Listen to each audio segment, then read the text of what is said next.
الرحمن الرحیم۔ آج کے بیان میں 3 مسائل کا ذکر ہے۔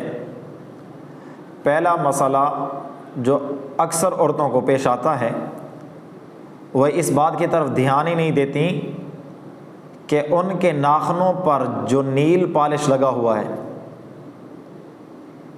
وہ نیل پالش ناخنوں پر لگاتی ہیں، پھر وضو یا غسل کرتی ہیں، ان کا وضو ہوتا ہے یا نہیں؟ اس مسئلے پر ذرا توجہ دیں۔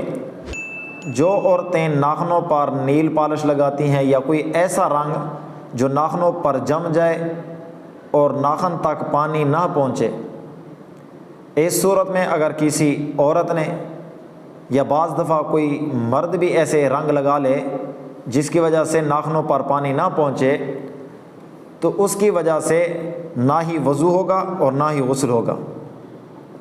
اگر وضو نہیں ہوا یا غسل نہ ہوا تو دونوں صورتوں میں اس کے ساتھ اس وضو اور غسل کے ساتھ قرآن پاک کو چھونا یہ بھی جائز نہیں، اور نماز ادا کرنا تو نماز بھی نہیں ہوگی۔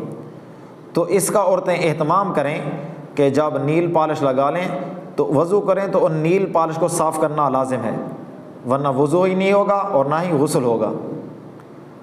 اور دوسرا مسئلہ یہ پوچھے کہ غسل جنابت کے وقت آنکھ میں پانی ڈالنا لازم ہے یا نہیں؟ یہ آنکھ کا اندرونی حصہ، اس کو دھویا جائے یا نہیں؟ تو جواب یہ ہے کہ غسل جنابت کے وقت آنکھ کا اندرونی حصہ دھونا یہ لازم نہیں ہے، اس کے دھوئے بغیر بھی غسل پورا ہو جاتا ہے۔ تیسرا مسئلہ کہ آدمی غسل جنابت سے پہلے وضو کرنا اس کے لیے لازمی ہے یا نہیں؟ غسل جنابت سے پہلے وضو کرنا یہ سنت ہے، لازم نہیں ہے۔ اگر وضو نہیں کیا، غسل صحیح طریقے سے کر لیا تو غسل ہو جائے گا۔